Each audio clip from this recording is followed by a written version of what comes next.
여러분 안녕하십니까? 한덕수 대행이 국회가 선출한 헌법재판관을 임명하지 않는 건 윤석열 복귀 작전에 가담하고 있는 것이다. 헌법재판소의 대통령 탄핵 심판 결정이 늦어지는 가운데 더불어민주당이 한덕수 대행에게 마은혁 선출인을 임명하라고 다시 한번 촉구했습니다. 그러면서 내일까지 임명하지 않으면 중대 결심을 하겠다고 밝혔는데요. 이재명 대표가 한덕수 대행에게 만남 제안을 위해 연락했지만 한 대행이 연락을 받지 않았다는 사실도 공개했습니다. 먼저 신수아 기자가 보도합니다.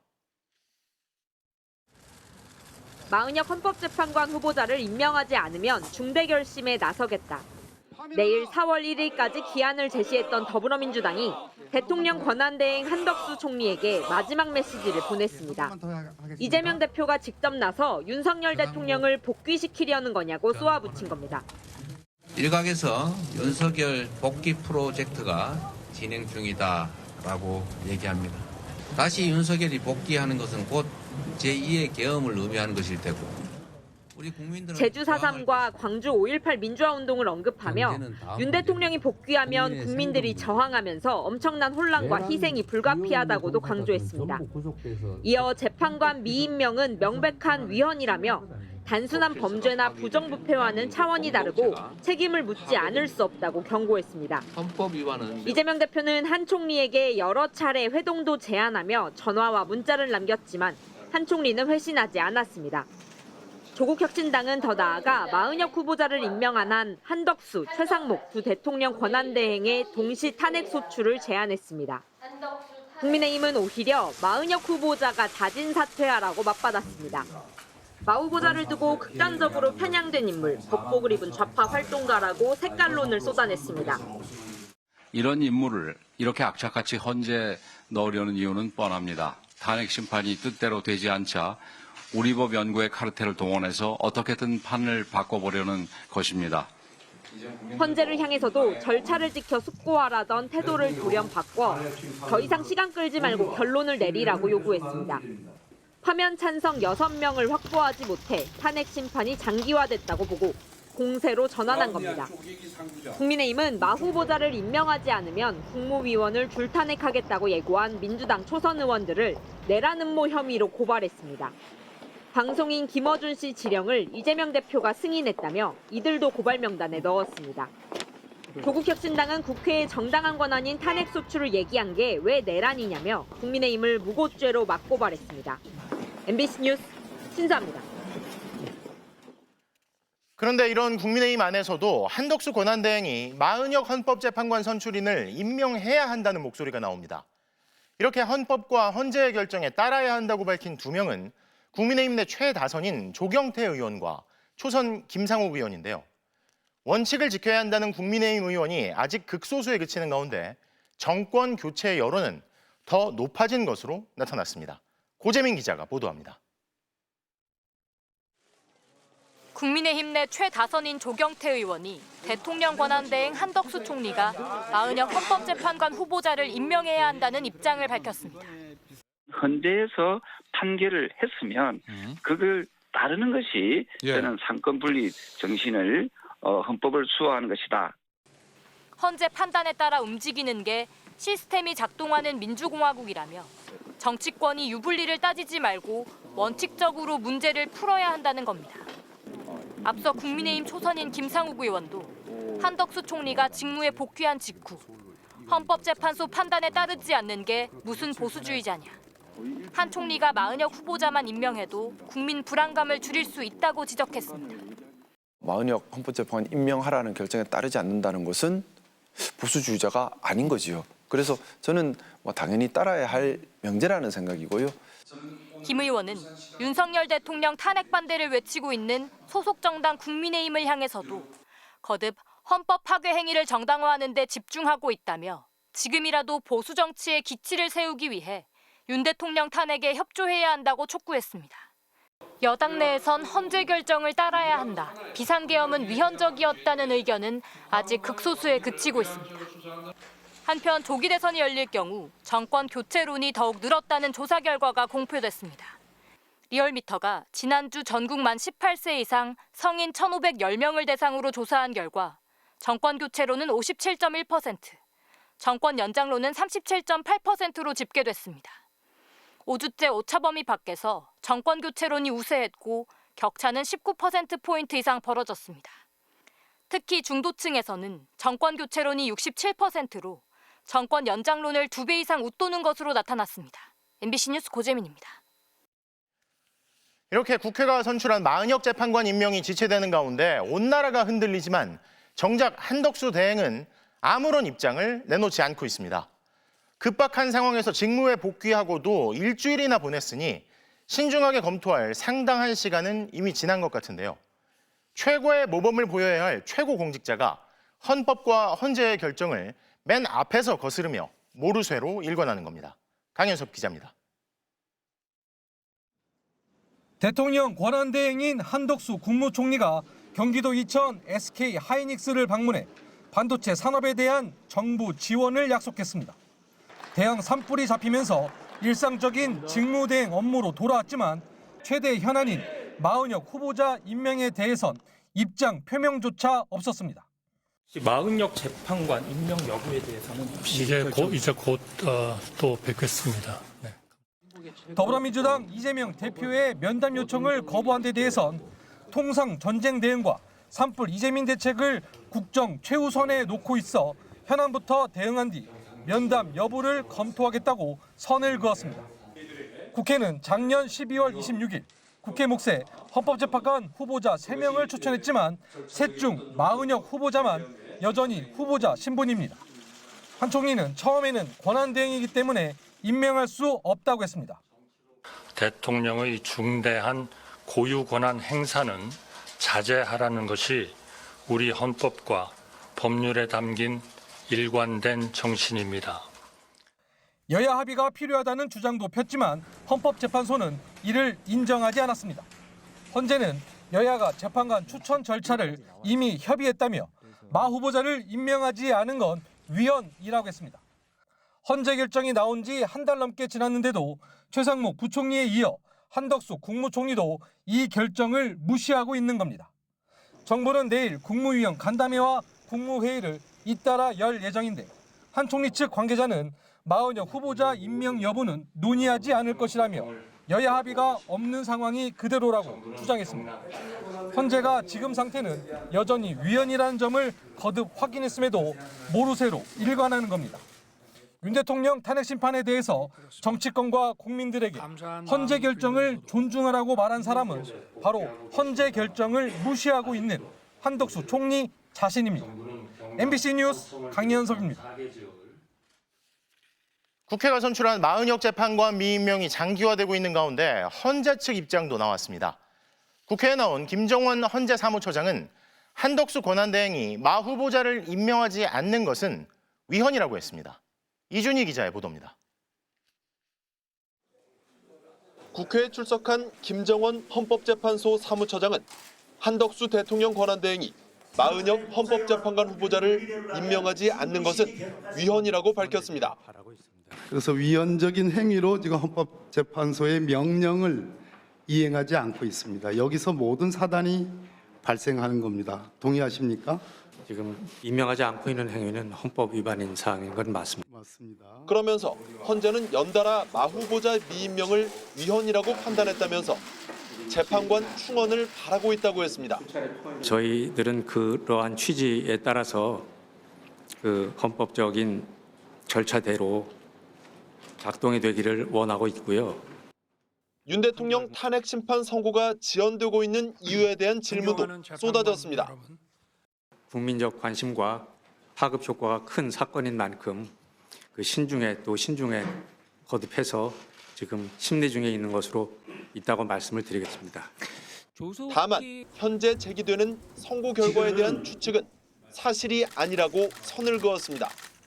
정보 세지 않는다고 자신할 수 있습니까, 처장님? 답변해 보십시오. 네? 그런 사실은 추호도 없습니다. 없다고 믿어도 되죠?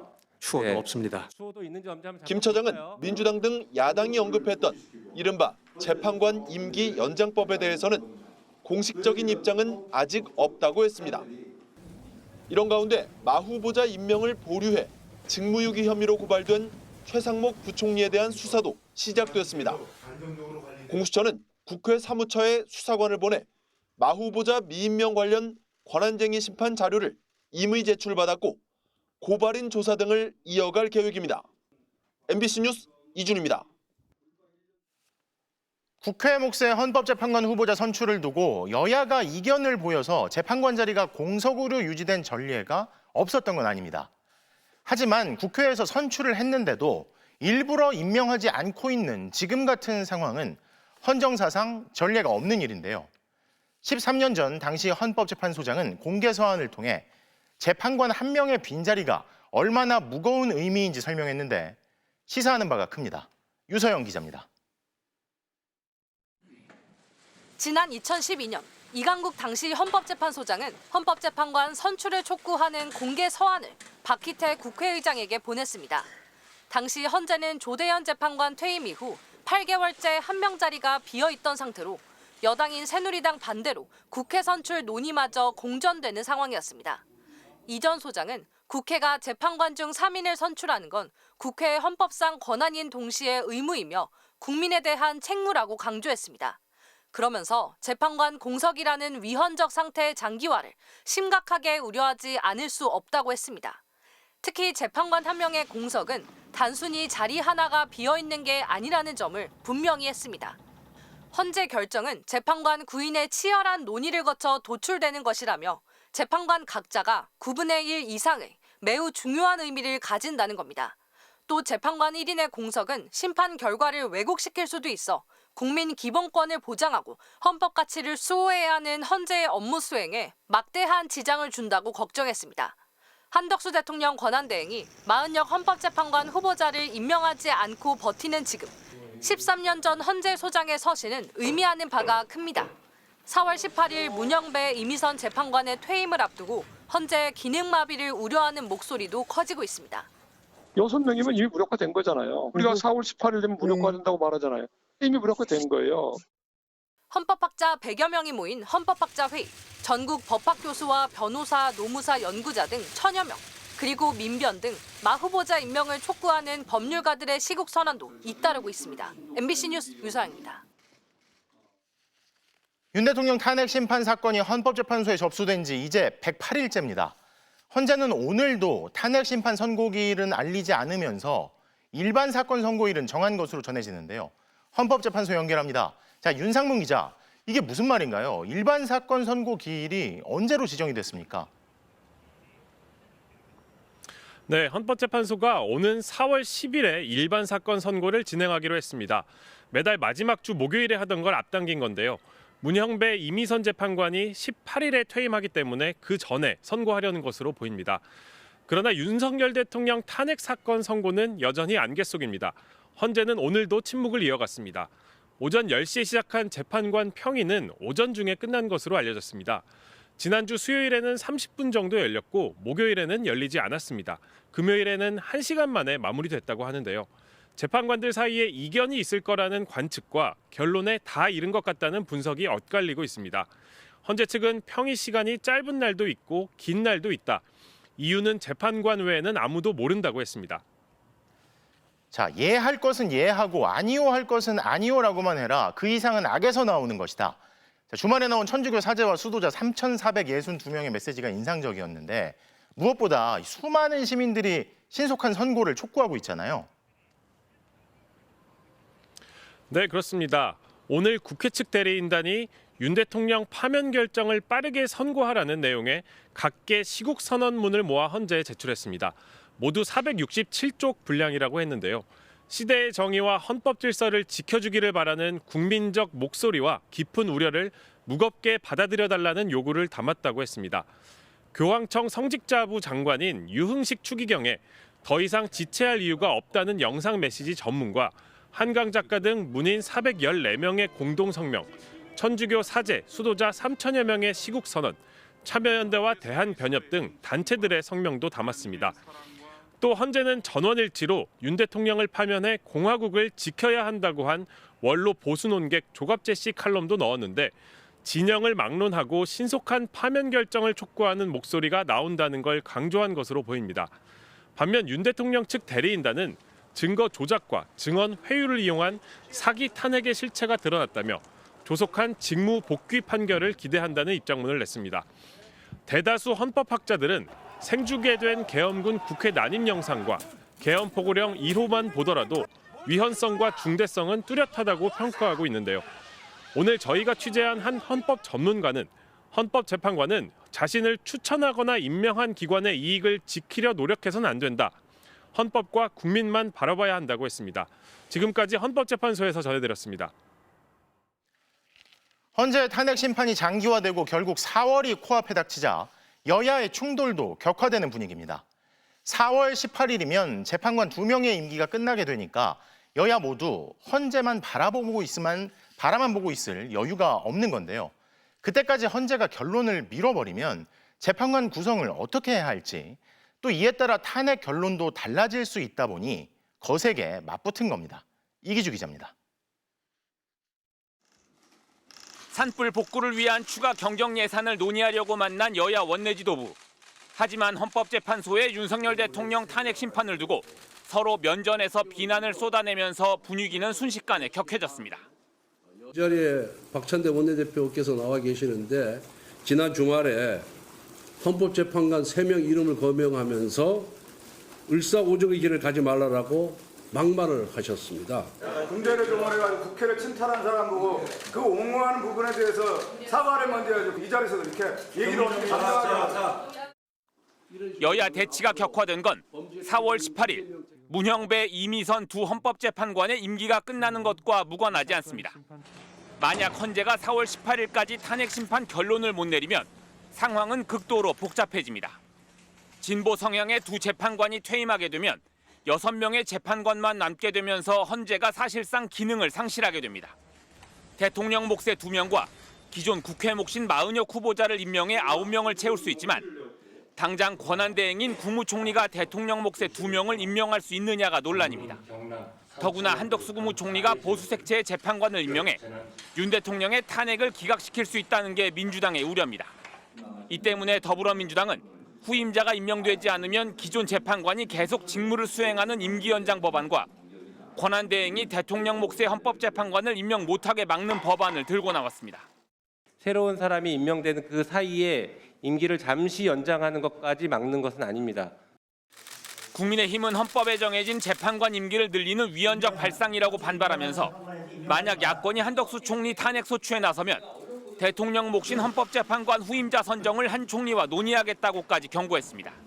우리가 골 넣을 때까지 계속 경기 종료 휘슬을 불지 못하도록 하는 법안 아니겠습니까? 두 재판관의 임기가 끝나기 전 헌재가 결론을 낼 거라는 게 대체적인 전망이지만 여야 모두 재판관 구성에 따라 결론이 바뀔 가능성을 배제할 수 없다 보니 재판관 임기와 구성을 둘러싼 여야 충돌은 당분간 격화될 수밖에 없어 보입니다. MBC 뉴스 이기주입니다. 윤석열 대통령 탄핵 심판 선고가 늦어지면서 종교계와 학계에선 조속한 파면을 촉구하는 시국선언이 이어지고 있습니다. 1,700여 시민단체 연합은 전국 긴급 집중행동을 예고했는데요. 광장으로 가보겠습니다. 정한솔 기자, 헌법재판소가 책임을 다해야 한다는 질타가 많이 나오고 있다고요. 네, 윤석열 대통령 탄핵 소추안이 국회를 넘어 헌법재판소에 온 지 오늘로 107일이 됐습니다. 그 사이 계절이 바뀌고 옷차림도 가벼워졌지만 시민들의 마음은 한층 더 무거워졌습니다. 어떠한 설명도 하지 않는 헌법재판소를 향한 분노도 조금씩 커지고 있는데요. 시민들 얘기 직접 들어보시죠. 헌법재판관들이 이게 뭐가 어렵길래 도대체 늦어져야 되는 마땅한 이유를 찾지 못하겠는데 그렇게 이렇게 배우신 분들이 이게 어려운 건가 하는. 기본적인 생활조차 흔들리고 무너지는 이 상황이 조금은 위험하다고도 생각이 되고 자연재해 또한 안정적인 행정부가 있다면은 민주주의가 위기에 처할 때마다 목소리를 내온 천주교 정의구현 사제단도 시국미사를 열고 조속한 파면 선고를 촉구했습니다. 고통에 중립이 없듯 정의에도 중립이 없다며 헌법재판관들은 사회에 대한 책임과 의무가 있다고 거듭 강조했습니다. 상식도 없고 양심의 가책도 없다는 생각이 듭니다. 예수님께서 말씀하십니다. 많이 맡기신 사람에게는 그만큼 더 청구하신다. 윤 대통령 모교인 서울대에서도 700명 넘는 교수와 연구자들이 다시 시국선언에 동참했습니다. 비상계엄 선포를 전후해 서울대에서만 벌써 4번째 시국선언입니다. 윤석열이 대통령직에 복귀한다면 헌법재판소는 그 존재 이유를 상실할 것이 될 뿐 아니라 윤석열은 비상계엄 면허증을 발급받은 꼴이 될 것입니다. 1,700여 개 시민단체 모임은 전국 긴급 집중행동을 선포하고 헌법재판소의 존립 근거와 사명은 내란 수괴의 즉각 파면이라고 강조했습니다. 파면을 촉구하는 시민 서명에는 하루 만에 40만 명 넘게 이름을 올렸는데 100만 명을 모아 헌법재판소에 탄원서를 제출할 계획입니다.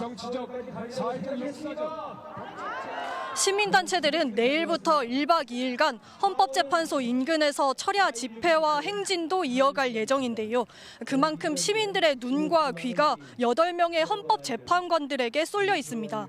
지금까지 헌법재판소 인근 집회 현장에서 MBC 뉴스 정한솔입니다. 곽종근 전 특전사령관이 의원들을 끄집어내라고 지시한 적이 없냐며 윤석열 대통령을 직격했다는 내용 전해드렸는데요. 당시 곽 전 사령관이 윤 대통령에게 어떤 지시를 받아 현장에 하달했는지 특전사 간부들이 직접 진술한 내용이 담긴 검찰 수사보고서를 저희 취재진이 확인했습니다.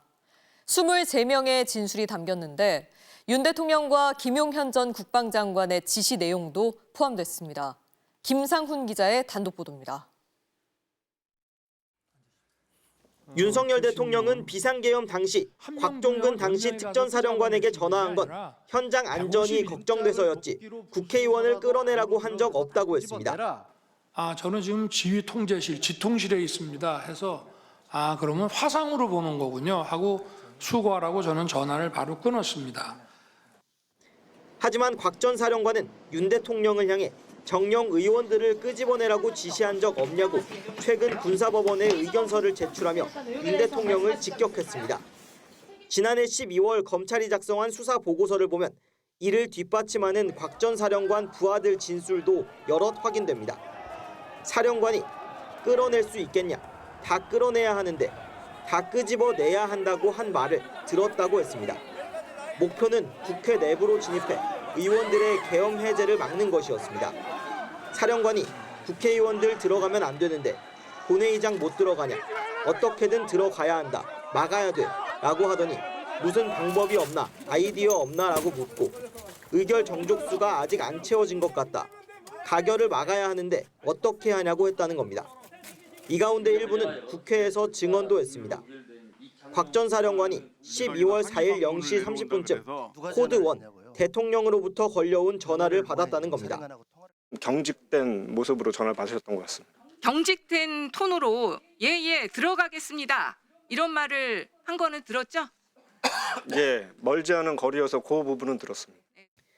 이 참모는 이 통화 뒤 곽 전 사령관이 본회의장 강제 단전까지 언급했다고 했습니다.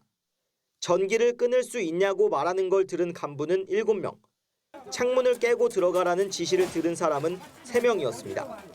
계엄 해제 의결 뒤 군 투입 지시가 있었다는 진술도 2차례 나왔습니다. 한 소령급 간부는 해제 의결 뒤 사령관이 상급자로부터 전화를 받고 지금 들어가라는 말입니까? 라고 되물었다가 진입할 수 없다고 말했다고 했고, 대령급 지휘관은 새벽 2시쯤 사령관이 장관님 이미 국회에서 병력이 빠져나왔는데 선관위로 다시 들어가는 건 안 될 것 같습니다 라고 말했다고 진술했습니다. MBC 뉴스 김상훈입니다. 검찰은 비상계엄 당일 밤 국회에 투입된 특전사 소속 계엄군 간의 통화 녹음도 확보했습니다. 특히 이상현 특전사 제1공수 특전여단장이 문을 부수고 의원들을 끄집어내라는 지시를 휴대전화로 반복해 내리면서 대통령 지시라는 점을 명확히 언급하는 내용이 담겼습니다. 이어서 김현지 기자의 단독 보도입니다. 계엄 당일 국회 현장에 투입됐던 김영기 특전사 1특전 대대장, 이상현 특전사 1공수 여단장과의 통화 내용이 담긴 녹음 파일 33개를 지난해 12월 검찰에 제출했습니다. 지난해 12월 4일 오전 0시 30분 이상현 여단장은 부관인 안효영 작전참모의 휴대전화로 김 대대장과 통화했습니다. 이 여단장이 담 너머로 국회 본관으로 들어가라고 말한 뒤 본관으로 들어가서 의원들 다 끄집어내라고 지시했습니다. 통화는 9분 뒤 이어졌습니다. 이 여단장은 지금 의원들이 문 걸어 잠그고 의결하려고 하고 있대라면서 문짝 부숴서라도 다 끄집어내라고 재차 종용했습니다. 세 번째 통화는 계엄 해제 결의가 임박했던 오전 1시에 다시 이뤄졌습니다. 김 대대장이 후문으로 문 부수고 들어왔다며 내부 안쪽 두 번째 문을 돌파 못했고 소화기로 격렬히 저항하고 있다고 하자 이 여단장은 대통령님이 문 부숴서라도 끄집어내오래라며 대통령의 지시사항임을 명확히 밝힙니다. 그러면서 전기를 끊을 수 없냐 전기라며 단전 방법까지 찾아보라고 했습니다. 대통령과 특전사령관을 거친 지시가 현장 투입 병력에게 일제히 내려갔다는 구체적 정황이 당시의 통화 녹음으로 다시 한번 증명된 셈입니다. 이는 이상현 여단장과 안효영 작전참모가 지난 2월 국회에 나와 했던 증언과도 일치합니다. 대통령님께서 문을 부셔서라도 국회의원을 끄집어내라 라고 하시고 잠깐 뜸을 들이시고 필요하면 전기라도 끊어라. 대통령님 지시라는 그 단어는 제가 기억하고 있습니다. 임팩트가 있기 때문에. 당시 수방사도 의원 끌어내기에 투입됐다는 증언이 헌재에서 나온 바 있습니다. 본청 안으로 들어가라. 국회의원을 끌어내라. 그렇습니다. 내부로 들어가서 의원들을 끌어내라. 질서 유지 목적이라는 윤 대통령 주장은 계엄 당시 부하들 진술과 증거로 반박되고 있습니다. MBC 뉴스 김현지입니다. 국민권익위원회가 윤 대통령 파면을 요구하는 성명서를 낸 상임위원에 대해 중징계를 요구한 사실 전해드렸는데요. 이번엔 지난해 비상계엄 직후 한동훈 당시 국민의힘 대표와 한덕수 국무총리의 국정 공동운영 담화를 비판한 5급 사무관에 대해서도 중징계를 요구한 걸로 MBC 취재 결과 추가 확인됐습니다. 공개 1인 시위를 벌여 권익위 신뢰를 해쳤다는 이유를 들면서 사실상 좌천성 인사 발령까지 한 것으로 나타났습니다. 김민형 기자가 단독 보도합니다. 지난해 12월 9일 국민권익위원회 청사 앞 유철환 권익위원장께 묻는다며 한 남성이 1인 시위를 벌이고 있습니다. 손팻말에는 대한민국 대통령, 군 통수권자는 누구냐, 전국 공무원은 대통령, 국무총리, 여당 당대표 중 누구의 명령을 따라야 하느냐고 적혀 있습니다. 이 남성은 권익위 5급인 문모 사무관, 전날 있었던 한동훈 국민의힘 대표와 한덕수 국무총리의 국정운영 담화를 비판하고 나선 겁니다. 대통령은 외교를 포함한 국정에 관여하지 않을 것입니다. 문 사무관은 권익위 익명 게시판에 실명을 밝힌 채 여당과 총리가 헌법에 명시되지 않은 방식으로 국정을 운영하려 하고 있다. 대한민국 민주주의와 헌법 질서 회복을 위해 위원장님의 결단력 있는 조치를 부탁드린다는 글도 올렸습니다. 권익위가 석 달이 넘은 지난 13일 인사혁신처에 문 사무관에 대한 중징계를 요구한 것으로 확인됐습니다. 공무원 신분으로 공개된 장소에서 기관장을 대상으로 시위를 벌여 대외적으로 위원회 신뢰를 저해했다는 겁니다. 인사혁신처는 징계 여부나 수위를 결정하지 않았는데 권익위는 24일 국제과 전문 인력인 문 사무관을 청렴연수원으로 발령냈습니다. 문 사무관은 재작년 2월 민간 경력직 채용으로 임용돼 4년이 지나야 전보가 가능한데도 정식 전보가 아닌 지원근무 명목으로 사실상 좌천성 인사를 낸 것으로 보입니다. 권익위원장에 대한 그런 일종의 항의다 이런 이유로 인사 조치를 한 것은 명백한 인사 보복이고 있어서는 안 될 그런 탄압 행위다. 권익위는 앞서 윤석열 대통령 파면 촉구 성명서를 발표한 한삼석 상임위원을 두고도 중징계를 요청한 상태입니다. 권익위는 인사보복은 아니라면서도 개별 인사 사유를 밝힐 수 없다고만 설명했습니다. MBC 뉴스 김민영입니다. 최상목 부총리 겸 기재부 장관이 지난해 미국 국채에 2억 원 가까이 투자한 데 대해 논란이 일고 있습니다. 원화 가치 하락을 막아야 할 우리 경제 사령탑이 달러가 강세일 때 수익이 나는 미국 국채에 거액을 투자한 게 과연 적절했는지 비판이 나옵니다. 박성원 기자입니다. 지난 2023년 12월 인사청문회 당시 최상목 부총리는 1억 7천만 원가량의 미국 국채를 보유하고 있다가 부적절하다는 지적을 받았습니다. 이 상품으로 돈을 벌려면 환율도 올라가야 되고 금리 격차도 높아져야 되는 우리 경제가 나빠질수록 이득이 나는 상품이라는 거예요. 그렇게 이해하셨다면 부적절했다면 제가 그렇게 그 비판을 수용하겠습니다.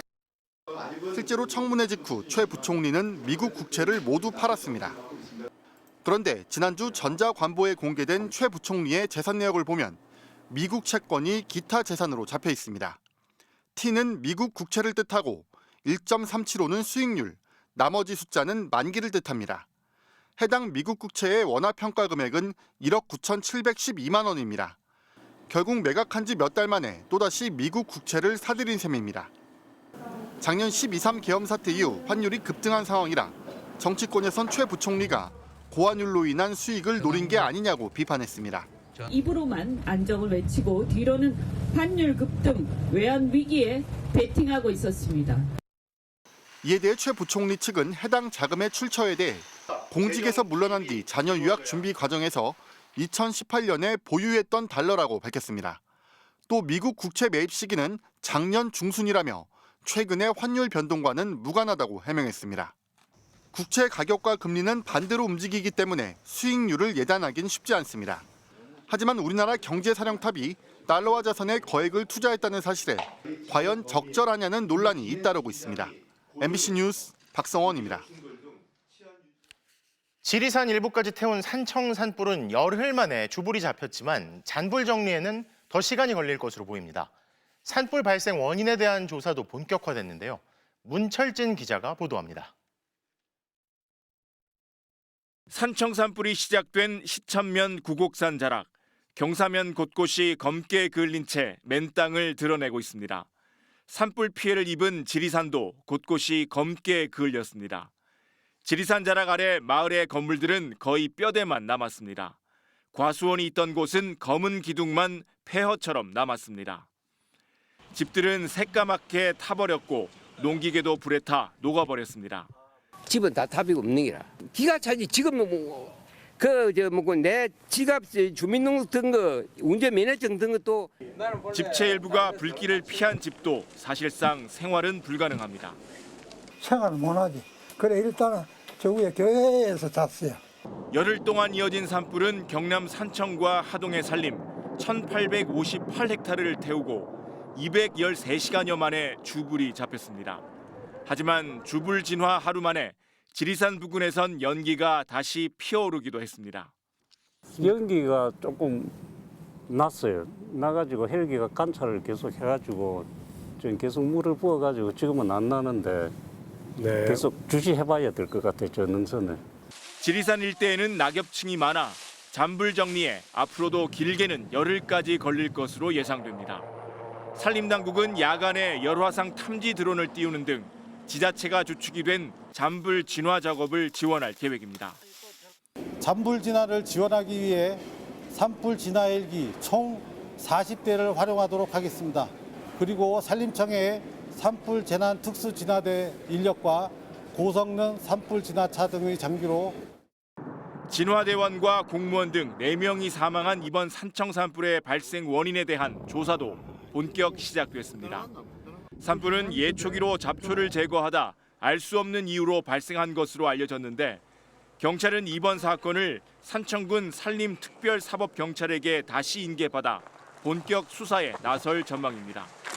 또 고용노동부 창원지청은 이번 산불로 창녕군 진화대원과 공무원이 숨진 사건에 대해 중대재해처벌법 위반 여부를 조사할 계획입니다. MBC 뉴스 문철진입니다. 경북 5개 시군으로 번졌던 산불은 최초 발화지가 2곳 이상으로 알려졌는데요. 경찰이 발화 지점의 실화자로 지목된 인물에 대한 수사에 착수했습니다. 김서연 기자의 보도입니다. 지난 22일 오후 2시 반쯤 경북 서산 영덕고속도로 인근 야산에서 잿빛 연기가 피어오릅니다. 주유소 간판이 흔들릴 정도로 강한 바람에 연기가 점점 커지고 약 20분 만에 시뻘건 불길이 치솟습니다. 의성 산불의 주요 발화 지점 가운데 하나로 알려진 의성군 안개면의 화재입니다. 화재 현장으로 추정되는 가수원에는 농약병 등 각종 농자재를 태운 흔적이 검게 남아 있습니다. 경찰분 오니까 세 분이 계셨고 여기도 밥 주인이 계시는데 근데 어디서 불났냐고 그러니까 나도 몰라요. 이제 이렇게 이야기하는 거. 의성 안개면 산불의 최초 발화 지점으로 추정되는 가수원입니다. 여기서 시작한 불이 동진에 안동까지 옮겨 붙었습니다. 의성 산불을 조사 중인 경찰은 안개면 산불에 대해 의성군 특별사법경찰로부터 사건을 넘겨받아 수사를 시작했습니다. 또 다른 최초 발화지로 알려진 의성군 안평면의 한 야산. 국립과학수사연구원 조사팀이 무덤가에서 조심히 흙을 담습니다. 드론을 띄워 불이 번져나간 양상도 확인합니다. 최초 발화 지점과 발화 원인을 규명하기 위해 국가수, 소방 등과 함께 합동 감식을 실시했으며 오늘 감식 결과를 토대로 수사를 진행할 예정입니다. 경북경찰청은 앞서 의성군으로부터 안평면 산불 관련 사건을 넘겨받은 뒤 실화자로 추정되는 50대 남성을 산림보호법 위반 혐의 등으로 불구속 입건했습니다. 하지만 이 남성은 현재 혐의를 부인하고 있는 것으로 전해졌습니다. 경찰 등은 현재 묘지에 있던 라이터를 비롯한 증거물을 분석 중인데 약 3주는 지나야 결과가 나올 것으로 보입니다. MBC 뉴스 김서연입니다. 이번 경북 산불로 민가뿐 아니라 문화유산과 고택들도 피해를 입었습니다. 길게는 천년의 역사를 이어온 곳들이 어떤 피해를 입었는지 이승지 기자입니다. 신라시대부터 천년간 경북 의성을 지켜온 고운산은 산불의 잿더미로 변했습니다. 땅에 까맣게 쌓인 잿더미만이 이곳에 목조 건물이 있었다는 것을 알려줍니다. 불은 꺼졌지만 까맣게 불탄 잔해에선 아직도 뿌연 연기가 올라옵니다. 극락전 법당이 또 불을 타버렸고 또 우화루라든가 여러 누각들이 다 오랫동안 내려오던 소중한 유산들인데 다 타버렸죠. 화재로 인해 건물이 무너져 기와장만 바닥에 나뒹굴고 있고요. 종만 금이 간 채 남아 있습니다. 오랜 세월 절을 찾아 안녕을 빌던 신도들은 새까만 재만 남은 고운사를 보고 탄식합니다. 첫날은 정말 요 앞에서 막 울고 그냥 몸부림치듯이 울었죠. 하루아침에 우리 신도들 망연자실. 소중한 공간이 우리 어릴 때부터 생긴 절집이고 한순간에 잿더미가 되어보니까 고운사에서 불타버린 가운루와 연수전을 세운 최치원 선생을 기리는 문학관도 화마를 피하지 못했습니다. 건물로 들어가 보니 내부엔 천장에서 떨어진 잔해들로 발 디딜 틈도 없습니다. 여기가 이제 차실이었고 사무실이고 이제 양쪽으로 내려가는 지하 공간 여기가 동시간이었고 400년의 역사를 간직한 고택들이 있던 지뢰예술촌도 새카만 폐허로 변했습니다. 예술촌에서 내려다 보이는 호수 주변은 까맣게 불탔고 불을 끄기 위해 필요했을 소화전은 새카맣게 그을려 형체를 알아보기도 힘듭니다. 화재 당시 건물 밖에 있는 소화전에서 이 소방호스를 끌어와 안쪽에 있는 화재를 진압하려 한 것으로 보이는데요. 하지만 마을은 10채 중 2채만 남긴 채 모두 불에 탔습니다. 지자체들은 이번 주말까지 산불 피해 조사를 마친 뒤 복구 작업을 진행할 계획이지만 잿더미로 변한 목재 건물들을 어떻게 복구할지는 어려운 과제로 남았습니다. MBC 뉴스 이승지입니다. 미얀마 강진 발생 오늘로 나흘째입니다. 얼마나 많은 사람이 숨졌을지 가늠할 수도 없는데요. MBC 취재진이 미얀마 남부 양곤에서 진앙지인 만달레이로 향하고 있습니다. 오늘 수도 네피도에 도착했는데 폐허가 된 도시의 처참한 상황, 미얀마 현지에서 재윤효 기자입니다. 미얀마 최대 도시 양곤을 벗어나 진앙지에서 650km 떨어진 수도 네피도로 향했습니다. 북쪽을 향해 가자 도로 상황은 나빠졌습니다. 도로 곳곳이 갈라졌고 크게 뒤틀린 곳도 있습니다. After 137, the road is very broke because of earthquake. 고속도로도 끊겨 온전한 길을 찾아 오래된 국도를 돌아야 했습니다.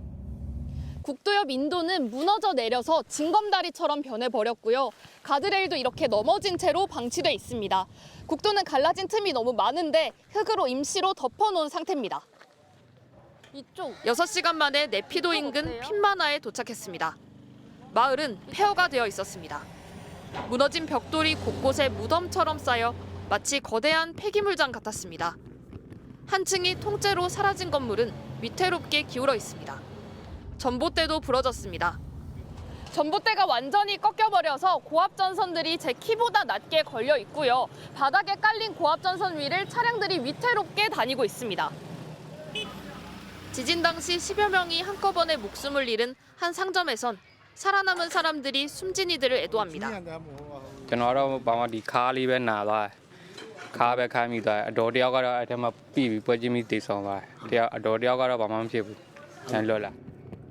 거대한 재난 앞에 사람들은 망연자실합니다.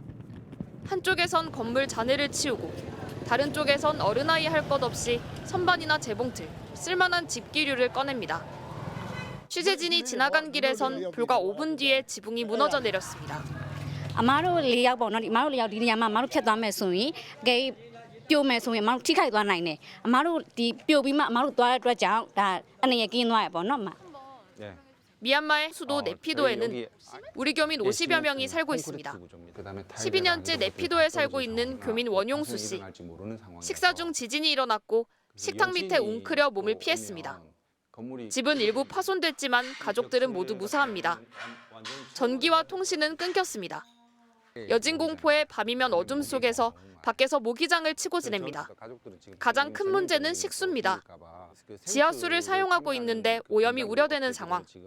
구조되지 못한 시신은 한낮 40도까지 오르는 무더위 속에 빠르게 부패되고 있습니다. 화장못에 시신 한 구씩 넣어서 화장하기에는 이제 작다 보니까 지금 그렇게는 못하고 그 옆에 한꺼번에 모아서 이제 화장을 하고. 한국 대사관은 교민 안전을 확인하고 오늘 라면과 생수 등 구호물자를 전달했습니다. MBC 뉴스 재은유입니다. 지진 발생 나흘째인 미얀마의 구조 작업은 더디기만 합니다. 골든타임이 지나고 있는데 이 구조 지원은 미얀마 군사 정권이 장악한 지역에만 편중되고 있다는 우려도 나오는데요. 국제보건기구는 전 세계에 지원을 요청했습니다. 김희용 기자입니다. 파괴돼서 무너져 내린 건물 위에서 어린이 한 명을 찾았습니다. 포크레인 버킷에 실어서 땅에 내립니다. 현지 시각으로 오늘 새벽 6시쯤 미얀마 만달레이. 지진이 나고 65시간이 지나섭니다. 잔해 속에서 발견된 임신부도 로프로 이동해 구급차에 실렸습니다. 붕괴된 건물들 아래에 만들어진 틈 속에는 아직 사람이 있습니다. 플래시 불빛과 함께 생존이 찾아왔습니다.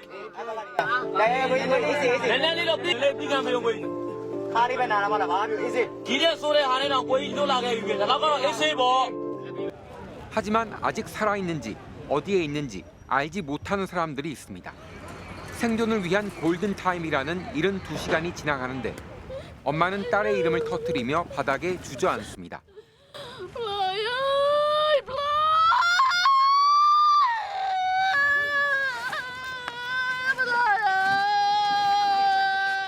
미얀마 정부가 밝힌 공식 사망자는 이틀째 1,700여 명에 머물러 있습니다. 죽은 사람이 이미 2,000명이 넘었다는 보도도 나왔지만 정부 집계는 늦고 신뢰도도 떨어집니다. Many children and family are still missing and traumatized. We need urgent assistance, especially for the children. 피해 구제보다는 정권 안보에 치중하면서 정보를 통제하고 있다는 비판 속에도 미얀마 군사 정권은 반군이 장악한 지역을 폭격했습니다. 구호품이 속속 도착하고 있지만 피해 지역에 제대로 전달이 될지 과거 대규모 자연재해 때도 미얀마 군정은 구호품을 빼돌려 국제사회의 비판을 받기도 했습니다.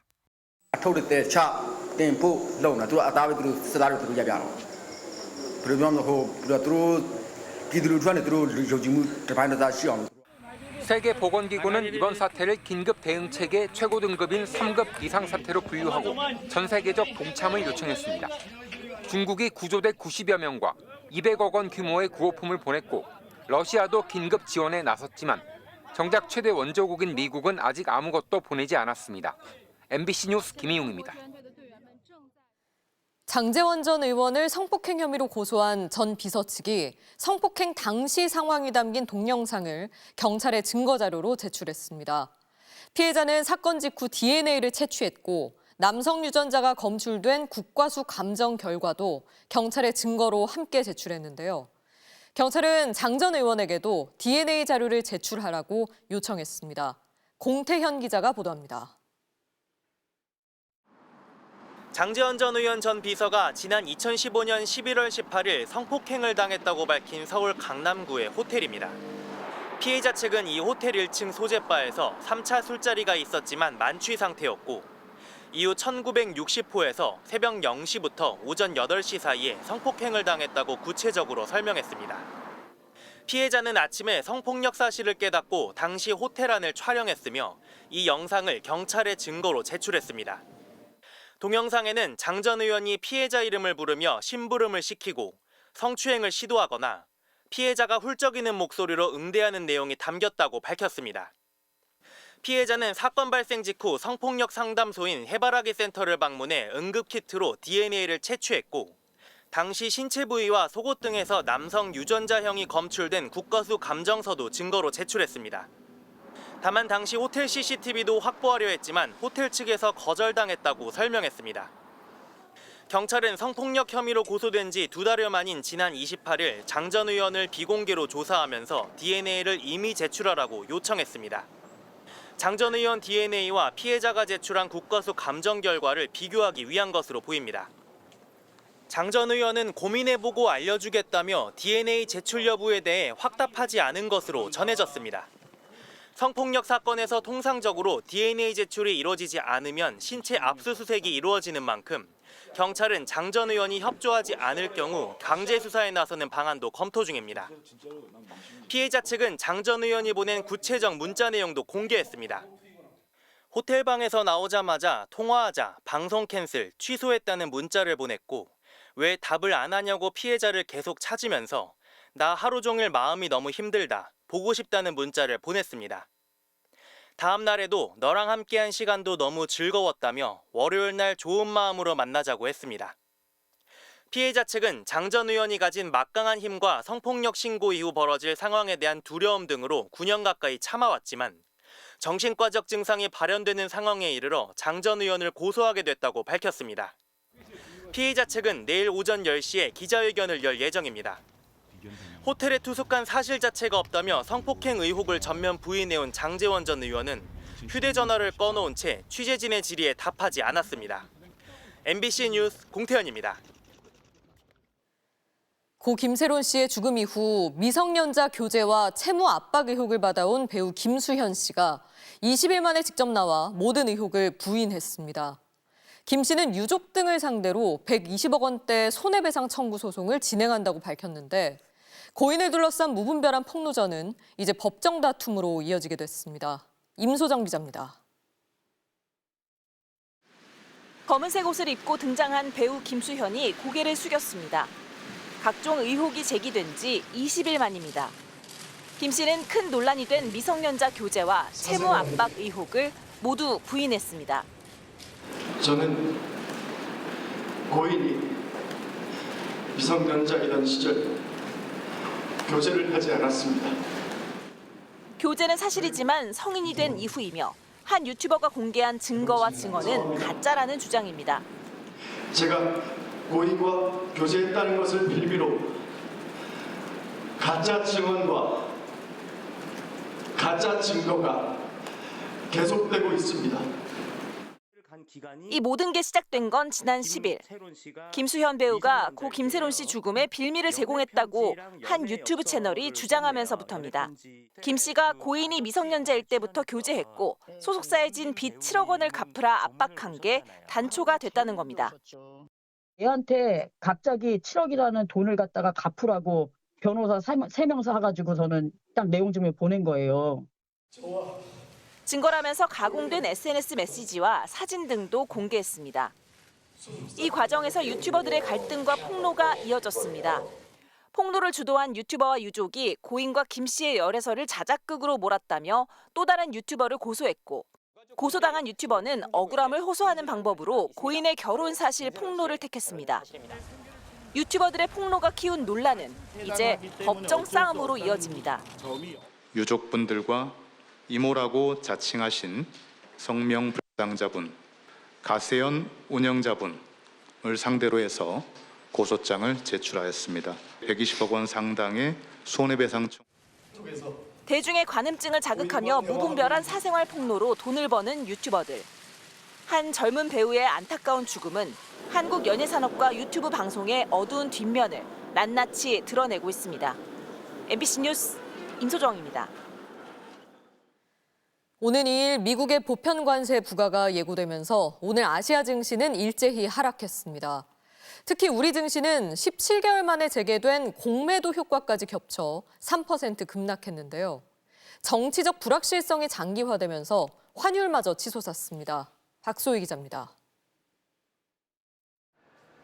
코스피 지수가 2달 만에 2,500선 아래로 떨어졌습니다. 장중한 때 2,479선까지 떨어졌던 코스피는 최종 3% 급락한 채 마감했습니다. 특히 외국인이 1조 5천억 원 이상 팔아치우면서 하락장을 이끌었습니다. 코스닥 시장에서도 외국인이 2천억 원 이상 순매도하면서 3.01% 하락했습니다. 우리뿐 아니라 아시아 증시가 모두 하락세였습니다. 일본과 대만 증시는 4% 넘게 빠졌습니다. 트럼프 미국 대통령이 오는 2일 발표할 상호 관세에 대해 모든 국가가 대상이 될 것이라고 말한 여파였습니다. 관세가 인플레 자극하고 금리 올리고 이런 우려가 미국 쪽 영향을 줬고 동아시아 국가들은 상호 관세에 직접적인 또 공격을 받는 대상이 되는 거니까요. 마침 우리 시장에선 17개월 만에 공매도가 재개된 것도 영향을 미쳤습니다. 오늘 공매도 거래 대금은 1조 7,800억 원이 넘었는데 이 가운데 90%가 외국인 자금이었습니다. 공매도가 몰린 종목은 대체로 주가 하락의 가능성이 높은 것으로 비춰집니다. 2차 전지와 바이오주가 타격을 입었습니다. 실적 불안 때문에 밸류에이션 부담이 좀 커졌고요. 대차장고 비중이 높다 보니까 공매도 압력이 좀 크지 않았나. 여기에 원달러 환율까지 모처럼 1,472원을 넘어섰습니다. 미국의 경기 불안 우려에 주요국에선 달러가 약세를 보였지만 우리나라에서만 급등했습니다. 헌법재판소의 탄핵 선고가 지연되면서 정치적 불확실성이 확대돼 원화 가치를 끌어내린 영향으로 보입니다. 내일 정부는 대외경제 불확실성에 대응하기 위해 경제안보전략 TF를 발족하기로 했습니다. MBC 뉴스 박소희입니다.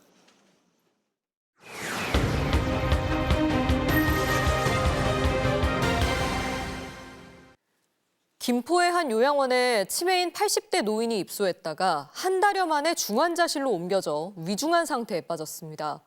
요양원 CCTV엔 요양사가 노인을 거칠게 다루는 모습이 그대로 찍혔는데요. 요양원 측은 요양사는 이미 해고 조치했다며 책임이 없다고 주장하고 있습니다. 제보는 MBC 이재인 기자가 취재했습니다. 눈과 코 사이부터 볼 쪽으로 기다란 피멍 자국이 선명합니다.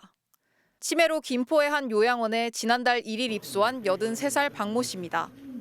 박 씨 가족들은 입소 3주 후 면회를 갔다가 아버지 얼굴에 든 멍자국을 발견했습니다. 당시 요양원은 기저귀를 갈다 벌어진 일이라고 했습니다. 아버지 탓인 거 마냥 계속 이제 아빠가 기저귀를 거부를 계속해서 요양보호사하고 실갱이하다가 부딪혔다. 그 뒤로도 면회 때마다 박 씨는 의사소통이 힘들 정도로 정신이 몽롱했습니다. 요양원 측은 신경안정제 영향이라 설명했지만 결국 입소 약 40일 만에 박 씨는 급성폐렴으로 생명이 위독한 상태가 됐습니다. 이후 가족들이 확인한 병실 CCTV입니다. 한 요양사가 박 씨를 침대 쪽으로 거칠게 끌어당기더니 곧이어 박 씨를 침대 위로 던지듯이 내려놓습니다. 팔도 거칠게 잡아당깁니다. 굉장히 참담하죠. 면회를 하고 아버님 인사를 드릴 때 어떤 마음으로 어떤 얘기를 나한테 하고 싶었을까? 그 마음이 너무 막 진짜 그 소름이 오를 정도로 너무 슬픈 거죠. 요양사는 죄송하다면서도 학대를 인정하지는 않았습니다. 손을 잡고 몸을 갖다 댈 수가 없어서 땡긴 거예요. 거칠게 그 행위를 한 거에 대해서 진짜 진심으로 사과드립니다. 요양원 측도 이미 해당 요양사를 해고하고 고발도 했다면 책임이 없다는 입장입니다. 어찌됐든 저는 보호자와 우리 어르신 입장에서 선생님들한테 지금 경질을 한 거잖아요. 저희가 자진해서 112에 저희가 신고를 했고 가족들은 또 아버지에게 나오는 장기 요양급여를 요양원이 타쓴 사실도 확인했습니다. 요양원에 입소하면 급여 신청을 할 수 없고 신청도 본인이나 가족만 할 수 있는데 요양원 측이 입소 하루 전인 1월 30일에 박 씨가 직접 서명한 것처럼의 90만 원어치 물품을 요양원으로 주문한 겁니다. 이에 대해 요양원은 박 씨의 복지용구를 사기 위해 대신 신청해 준 것뿐이라고 해명했습니다. 노인학대 혐의 고소장을 접수한 경기 김포경찰서는 병실 CCTV를 확보하는 등 수사에 착수했습니다. MBC 뉴스 이재인입니다.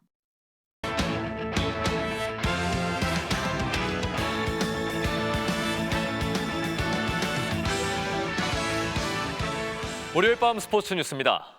프로야구 경기 도중 경기장 외벽에서 떨어진 구조물에 다친 야구팬이 끝내 숨졌습니다.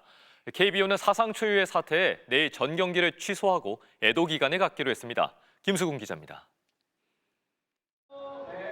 지난 29일 창원 NC파크 3루 쪽 매점 주변에 통행이 통제돼 있습니다. 경기 도중 경기장 외벽에 설치되어 있던 구조물이 떨어지면서 매점을 찾았던 20대 야구 팬이 머리를 심하게 다쳤고 수술을 받은 지 이틀 만에 숨졌습니다. 당시 사망자와 함께 자리에 있던 동생도 쇄골을 다쳐 치료를 받는 등 총 3명이 피해를 입었습니다. 떨어진 구조물은 구단 사무실 창문 외벽에 설치된 길이 2.6m, 무게 60kg에 달하는 알루미늄 소재의 루버로 파악됐습니다. 그 앞에 이제 사람들이 줄도 서 있고 막 왔다 갔다 하는 그런 데였는데 제가 갔을 때는 떨어져가지고 누가 봐도 불안정하고 떨어질 것 같이 보여요. 관중이 경기장 구조물에 맞아 숨지는 사상 초유의 사고에 KBO는 내일부터 사흘간을 애도 기간으로 정하고 내일은 1군과 2군 경기를 모두 취소했습니다. 상호가 발생한 NC파크에서는 내일부터 예정된 3연전이 모두 연기됐습니다. 나머지 경기가 재개되는 모레 선수들은 묵념으로 희생자를 기리고 추모 리본을 단 채 경기를 진행하기로 했습니다. 희생자와 유가족분들께 깊은 애도를 표합니다. 구단과 지자체가 정기적으로 실시하는 자체 진단을 더욱 강화하고 정밀화할 수 있는 방안을 지속적으로 강구하겠습니다. 사고 소식에 각 구단들은 일제히 경기장에 사고가 발생할 요인은 없는지 긴급 점검에 나섰습니다. 공중이용시설에서 사망사고가 발생하면서 경찰은 NC구단과 창원시설공단을 상대로 중대재해처벌법 위반 여부 등을 조사하고 있습니다. MBC 뉴스 김수근입니다. 지난 주말 K리그에서 가장 뜨거웠던 서울 정승원 선수의 역주행 세리머니입니다. 일단 징계를 피하긴 했습니다만 도발적인 행동을 놓고 논쟁은 이어지고 있습니다. 김태훈 기자가 전해드립니다. 아름다운 자세로 터트린 원더골보다 더 강렬했던 정승원의 역주행 세리머니.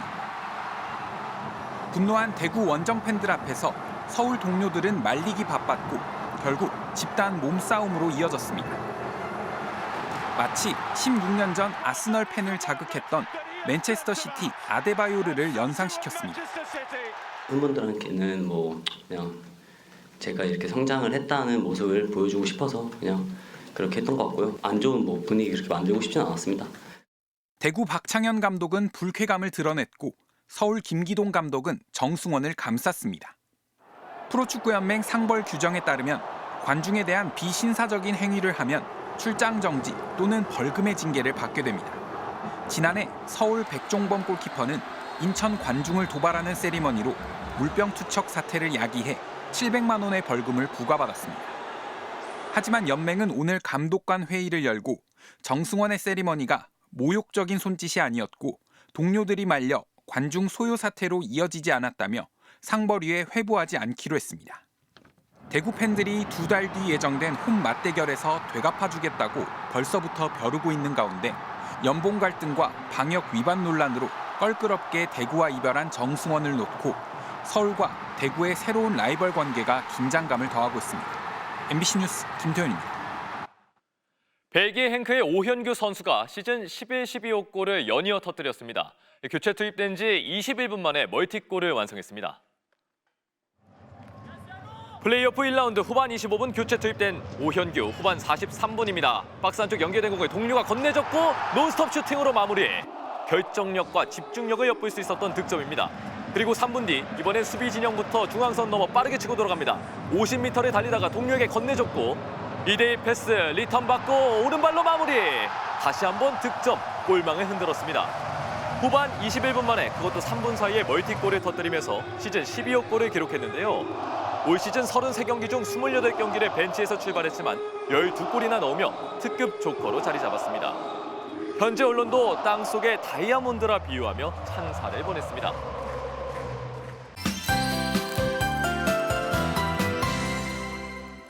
3월의 마지막 날인 오늘 다시 예년 이맘때 기온을 회복했습니다. 이것은 오늘 울산의 모습입니다. 어느덧 남쪽에서는 벚꽃이 만개해 거리를 가득 채우고 있는데요. 오늘 서울 낮 최고 기온은 14.1도, 보성은 19.4도까지 올랐습니다. 내일은 오늘보다 더 포근해지겠습니다. 서울의 아침 기온이 5도, 낮 최고 기온은 17도로 오늘보다 3, 4도가량 높겠는데요.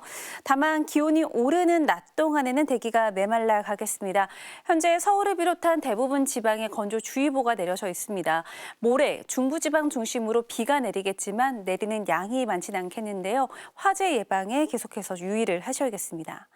내일 전국 하늘이 대체로 맑겠습니다. 아침 사이 서쪽 지방에는 옅은 안개가 끼겠고요. 수도권을 중심으로는 미세먼지 농도가 나쁨 수준까지 오르겠습니다. 아침 최저 기온은 서울 5도, 춘천 영하 1도까지 떨어지겠고요. 낮 최고 기온은 서울 17도, 광주와 대구도 17도까지 오르면서 일교차가 크게 벌어지겠습니다. 이번 주 토요일에도 중부지방과 전북을 중심으로 비가 내릴 전망입니다. 날씨였습니다. 보통 사람과 자식들은 가장 작은 법도 지켜야 한다고, 안 그럼 벌 받는다고 배우는 나라에서 최고 공직자가 가장 큰 법을 대놓고 어기고 아무 벌도 안 받습니다. 보통 사람들은 환율이 급등하면 집에 있던 금부치까지 내놓는 나라에서 경제부처의 수장은 자녀 유학 보내다 달러를 보유했다며 과연 환율 하락을 기대했으면 투자했을까 싶은 자산에 억대 금액을 넣습니다. 우리는 법 위에 있다. 보통 국민과 다르다. 나라가 어떻든 우리만 잘 살면 된다. 그렇게 여기지 않는 사람이 저 위에 하나라도 있어야 하는 거 아닙니까? 월요일 뉴스데스크 마칩니다. 시청해주신 여러분 고맙습니다.